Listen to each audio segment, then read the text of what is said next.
Welcome back. You're still tuned in to Salam Media with myself, Leyla Makwidiri, and in a bit we'll be examining, I think, a profound controversy that's exposing what some might argue is a moral failure at the heart of international sports. FIFA, football's governing body, moved swiftly to bar Russia from global competition. I think we can all recall that this was after Russia's invasion of Ukraine. Yet they've seemingly stalled on taking similar action against Israel. Despite ongoing allegations of human rights abuses against Palestinians. And I think what at this point we can all agree on smells, looks, and sounds like a genocide. And the most distressing is the loss of life among Palestinian athletes, with over 300 footballers who have been killed in Gaza since October. This includes more than 70 children. And this comes amid calls for FIFA to sanction Israel for its violations of international law and breaches of FIFA's own codes. The organization has delayed its decision, enabling Israel's continued participation in FIFA and Olympic competitions. And I think the most standout one, which kind of showed just the attitudes that Israelis themselves have, was last week's UEFA Champions League game in Amsterdam, where Maccabi Tel Aviv played Ajax Amsterdam, and the scenes that unfolded there. And to help us discuss the implications of some of these decisions and the apparent double standard that FIFA is displaying, we're pleased to be joined by Leyla Hamid. She's a highly respected football journalist, sports law expert, and she's coming to us live from the UK. Leyla, thank you so much for joining us. Welcome to Salam Media. Really appreciate you joining us today. Thank you so much for having me. It's a pleasure. I think first and foremost, just busy doing my research, checking your social media out. The question that would sound simple, but it's really not, would be why football as means of activism? Why is it so important to have FIFA ban Israel from all FIFA related competitions? What message would that convey and send? Well, the most important is because we know what it meant for sports to advocate for human rights and against injustice. I mean, we set a precedent. We saw a precedent happening with sports when South Africans apartheid, and how sports boycott helped for the downfall of the South African apartheid. So when we have such important precedents happening in story where sports played a big role in fighting previous apartheid regimes, we can only ask for the same to be applied nowadays.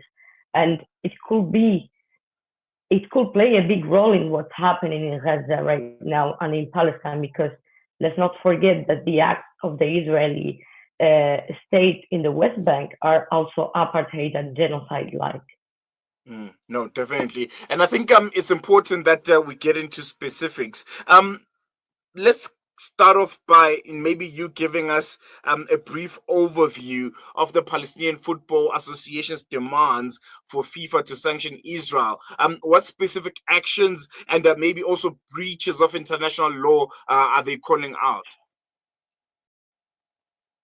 First, they have been calling for this ban not only since the genocide started in Gaza, but way before. FIFA, UEFA, and other sporting bodies have been aware of what's going on in Palestine for decades now. Now, let's look a bit at the context and how it started. Let's call it that way. Israel has been violating human rights and international law in Palestine forever. So now it's not only because of the violations of these organizations being violated, which is clear, and there is multiple grounds where Israel has been violating this status and rules from FIFA, but also the fact of just being an apartheid regime, just implying racism. I mean, we have at least 6 clubs within Israeli league that are based on occupied Palestinian land. That already is a huge violation of FIFA rules, and a reason why Israel should be banned nowadays, but also how it's proven that they do discriminate Palestinian fans from entering such stadiums, and also Palestinian athletes and footballers to be specific. In multiple times, these footballers have been unable to travel around West Bank and Gaza to attend trainings, games, etc., because they weren't just allowed to move around through checkpoints. And that's actually one of the most tough cases because in these checkpoints, these same footballers have suffered shots on the legs from soldiers and were even killed for only being footballers. I mean, there is plenty of evidence and proof of deliberate attacks on Palestinian sports and football. So, reasons to be banned, FIFA has had so many, but if we look at the 7th of October and all the events that have unfolded, I mean, tens of thousands of people have been killed and mass murder. They are currently being judged in the ICJ for genocide. It's undeniable at this stage. So FIFA's and WEFA's action and inactions when it comes to judging Israel and applying their own rules mm, speaks mm. louder. It's beyond defining at this point. Mm, mm. No, definitely. And one thing that really stands out for me is the tragic loss of Palestinian athletes. I think we're not sure of the figures yet, but there's been over 300 footballers who have been killed, and over 70 children who have also been killed. And these are active athletes. These are people that play the sport that we all know and love, football. You have your ear on the ground when it comes to speaking to some of these footballers and athletes in Palestine. From your knowledge and what you're gathering from them, how has this affected the Palestinian sports community? And why do you think FIFA hasn't acknowledged these losses in its deliberations over the banning of Israel, well, the potential banning of Israel? If you speak to these footballers who are still in Gaza suffering the genocide, they're they have seen their lives upside down. I mean, of course, life in Gaza has always been difficult, living under occupation, but they still had a life and fight for it and did it through sports. Because I tell you, it's I wasn't even aware of it before the 7th of October until I got in touch with these players and I spoke to them almost on a daily basis to know how their lives have been changed times. But there has been always a really beautiful football culture within Palestine. And it's because these people, Palestinians, have always found joy in football. They found an escape from reality in football. For the 90 minutes that they will play or watch a game, they will forget the harsh reality that they have been facing forever. So the importance in football in Palestine is immense, and the life of these footballers, the ones who are still alive, sadly, has completely changed. They were the only support to their families. They at least had a decent salary that they could support their families with, or even living under occupation in Gaza. But now, since the 7th of October, obviously, all football games were stopped, the league was halted. And then, if we look at the attack that happened after these decisions, were just completely destroy of sports complex. All football stadiums have been bombed or attacked or partially destroyed. Over 60 sports complexes in Mm, Gaza, actually. Um, the football scene has been completely annihilated, mm, along with the footballers, as you mentioned it. And the ones who have survived it, they have been completely abandoned by FIFA. We are talking about how FIFA has been evading its responsibilities with their employees, because let's remember that these players are FIFA employees. They are official members and parts of the Palestinian League in Gaza and the West Bank. And the ones who were even able and had a chance to leave Palestine and Gaza before the 7th of October and evacuate haven't been able to find clubs where to play and continue to support their families in Gaza. So the situation has mm, been beyond there. It's honestly terrific and something we have never in recent history witnessed in the football scene. So for me, it's really baffling how sports media is not giving it the coverage that it should. Because if we heard these stories coming, let's just go back a little from any Ukrainian footballer, it will be a headline all over Western media. And the silence from my own colleges has been beyond disgraceful. No, definitely, because I think when it was Ukraine and Russia, I think even the campaigns, you see these mass campaigns in football matches. The captain's armbands would be in Ukrainian flag colors, and it'll be just everywhere. But when it comes to Palestine, it's definitely the opposite, and it's so apparent to everyone to see. I want to touch on something that happened last week. The Maccabi Tel Aviv game and Ajax Amsterdam Champions League match that took place in Amsterdam. Just given your expertise in sports law, can you explain FIFA's disciplinary codes around incitement or hatred or violence, and how some actions by Israeli players or clubs, like we did with the Tel Aviv, fans, could constitute breaches of some of these rules? For sure, right? Racism indiscrimination is a completely violation of FIFA rules. And we have to also, let's not forget all the campaigns that say no to racism that were supposed to kick racism out of football that FIFA has been promoting for years. Now, with the events that have we have seen unfold in the streets of Amsterdam, have completely leave FIFA and UEFA status and rules that they are just a mock because it's not even that it's something new for us.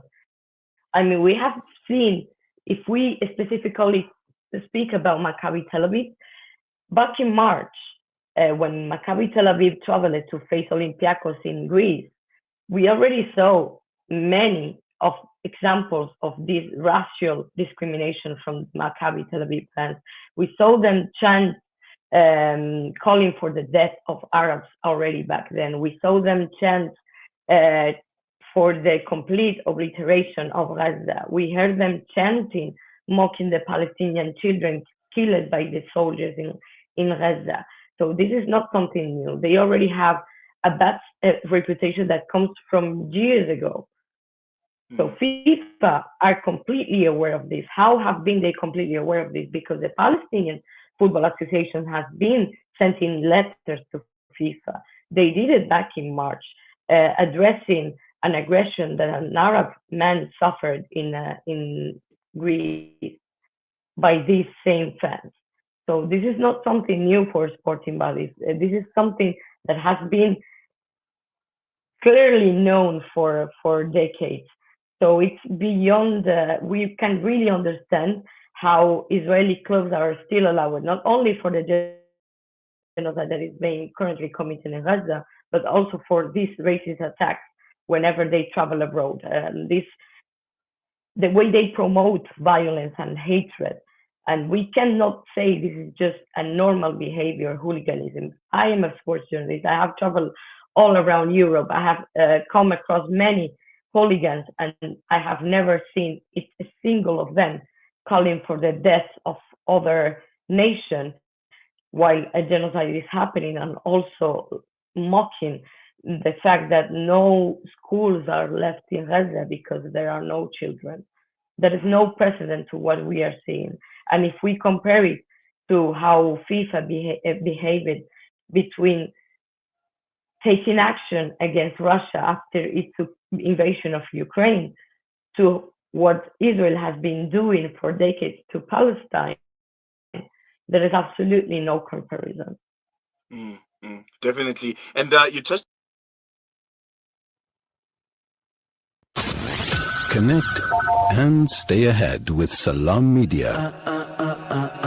This is Salam Media, coming to you live from South Africa. World-class financial services only at Sapphire Global, your financial partner. If you are looking for Islamic, Sharia, and ethical financial products, look no further. Sapphire Global offers a wide range of financial service offerings from short-term to life and investments. A full-service center with all financial requirements under one brand. Our highly skilled and experienced consultants are ready to help protect your financial future. Contact us on 041 001 0184 or visit our website on www.sapphireglobalfs.com. Sapphire Global is an authorized financial services provider. Shimmer, sparkle, captivate. Nothing less than a masterpiece. Droplets of gold inspires precious design. Platinum bursts with intricate freshness, and every pure diamond becomes more than just a girl's best friend. Voda Gold Gem Jewelers, where timeless dreams become a reality. Come to us. We tailor-make designer gold, platinum, and diamond jewelry. Trade in or remodel your old gold. Clad yourself with classy name-branded watches. We offer insurance valuation and freezer card calculation. Visit us at 534 Ridge Road, Overport, or call 031 208 9142. Voda Gold Gem Jewelers, manufacturers of fine gold and diamond jewelry. Africa Muslims Agency has been providing critical aid in Gaza and Lebanon with your support. The humanitarian situation is more dire than ever before, with thousands displaced and in need of basic supplies to survive. Donate any amount to bring food, water, medical assistance and essentials to the people of Gaza and Lebanon. Africa Muslims Agency. Empowering, educating, inspiring. Sit.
Connect and stay ahead with Salam Media.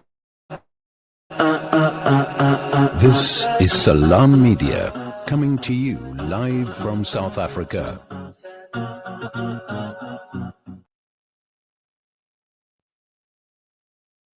You know, just busy doing my research. By these same fans. So this is not something new for sporting bodies. This is something that has been clearly known for decades. So it's beyond, we can really understand how Israeli clubs are still allowed, not only for the genocide that is being currently committed in Gaza, but also for these racist attacks whenever they travel abroad. The way they promote violence and hatred. And we cannot say this is just a normal behavior, hooliganism. I am a sports journalist. I have traveled all around Europe. I have come across many hooligans, and I have never seen a single of them calling for the death of other nation while a genocide is happening, and also mocking the fact that no schools are left in Gaza because there are no children. There is no precedent to what we are seeing. And if we compare it to how FIFA behaved between taking action against Russia after its invasion of Ukraine to what Israel has been doing for decades to Palestine, there is absolutely no comparison.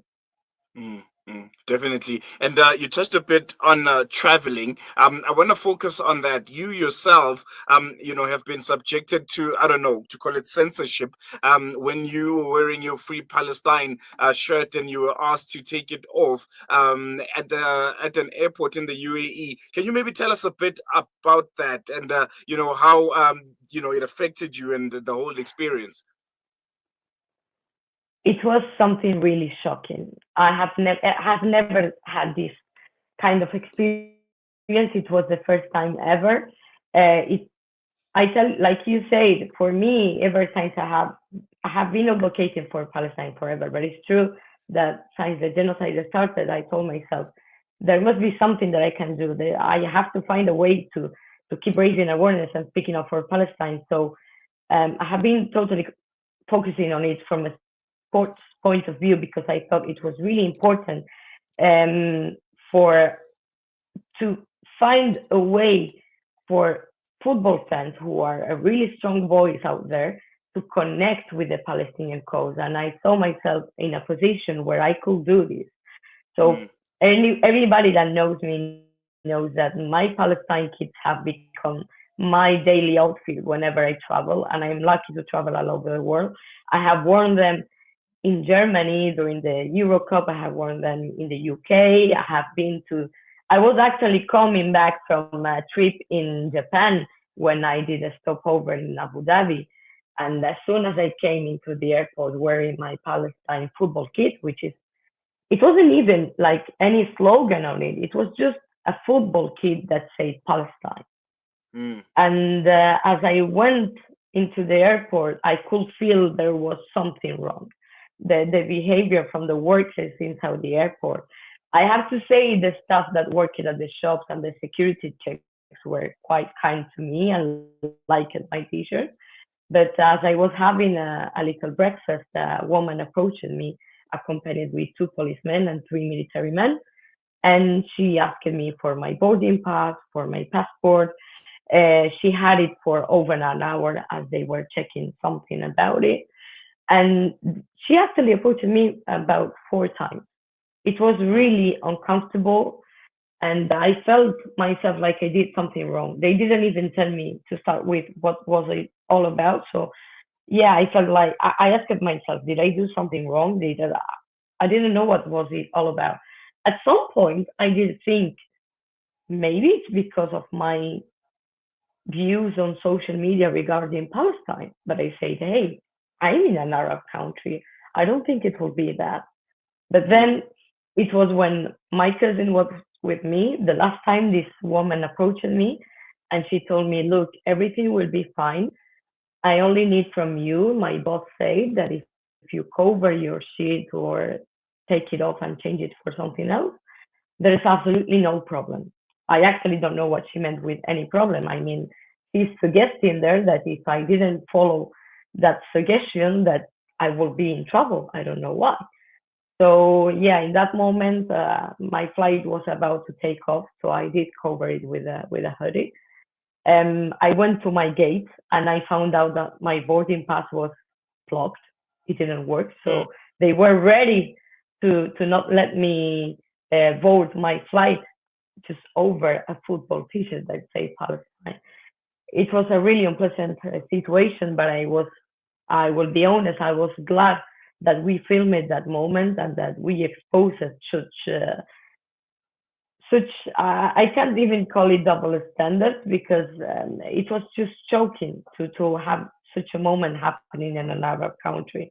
I think it says a lot about the behavior and position many Arab countries have had towards Palestine, and the lack of action, sadly. And the lack of action, which I think has been going on for quite a long time now, and it doesn't seem to be nearing any kind of change. But just in closing, Leyla, when it comes to FIFA and the call that has been made to boot Israel out and give Israel the red card, where are we now? What's the latest that you can share with us on that front, coming directly from FIFA itself? FIFA had a last meeting with the councils, who are the ones who are supposed to decide on a suspension, which we have seen delayed for 4 times in a year. They have delayed taking a decision, such an important decision in the midst of genocide.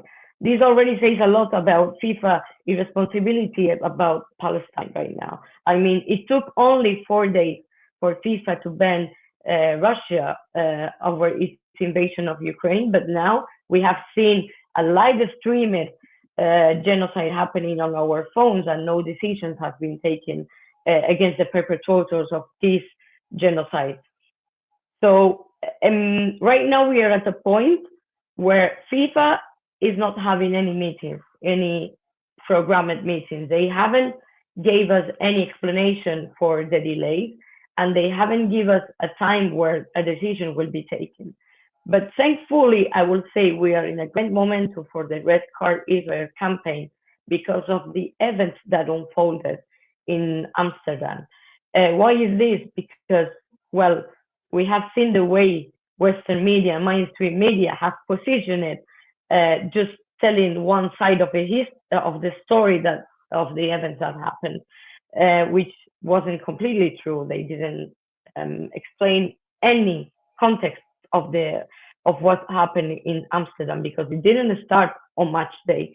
Maccabi Tel Aviv fans were behaving in a really aggressive way and tearing off Palestinian flags, burning them, attacking local people on the streets, specifically targeting Arab-looking people even before the day that the game was played.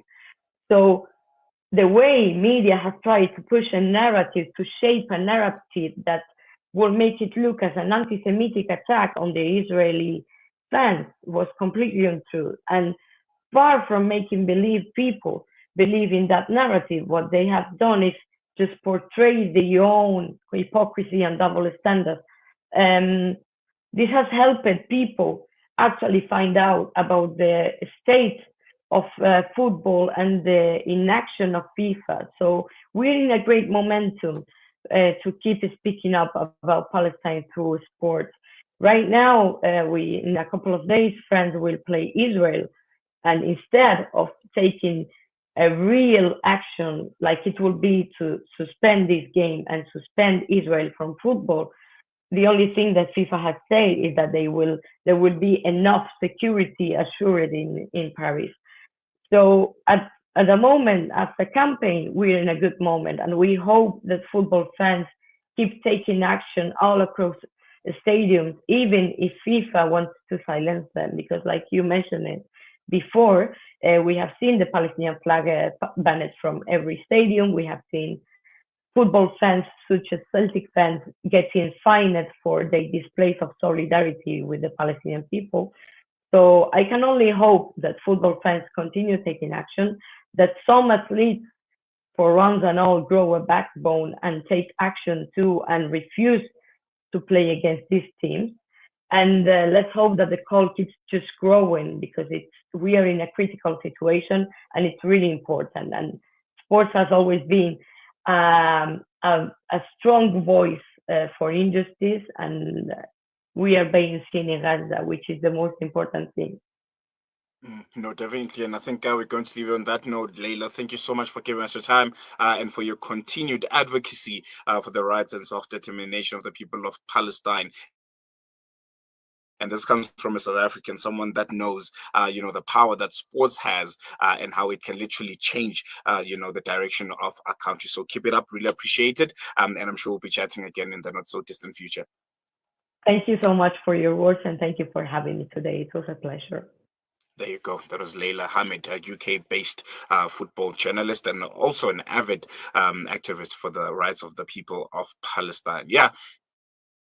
Feels and looks like the so-called beautiful game is going to the dogs, and this is largely because of the inaction of FIFA, UEFA, and all the other bodies that continue to let Israel and their different sporting bodies to continue with impunity, in essence, no accountability for their actions. But when it comes to Russia and other countries, well, the story is different. They, Leyla, they make a good point that Russia was banned in 4 days, but it's almost a year now since the 7th of October. It's more than a year since the 7th of October. And there's still no tangible consequences from FIFA for Israel. So yeah, let's continue putting pressure, and for football fans all across the world, continue raising the Palestinian flags, continue chanting Free Palestine, and continue making the Israeli fans and football players and sports people uncomfortable because they have no right to be playing and participating with the rest of the world when they are doing gross, inhuman actions against the people of Palestine. We're going to take a quick break. When we come back,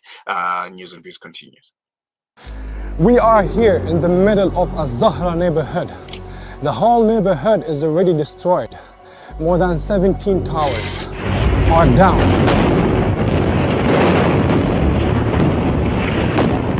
Here, as you can see, the firefighters trying their best to help. The people are still under the rubble. A lot of the people. Join Hamza on his exclusive South African tour as he shares his personal experiences, never before seen footage, and powerful insights on the ongoing genocide in Gaza. This is more than just a talk. It's an invitation to witness Gaza through the lens of Hamza Sha'alan. Don't miss this opportunity to meet the photojournalist who brought Gaza's pain and perseverance to the world in its darkest moments. Follow Salam Media on social media pages for more.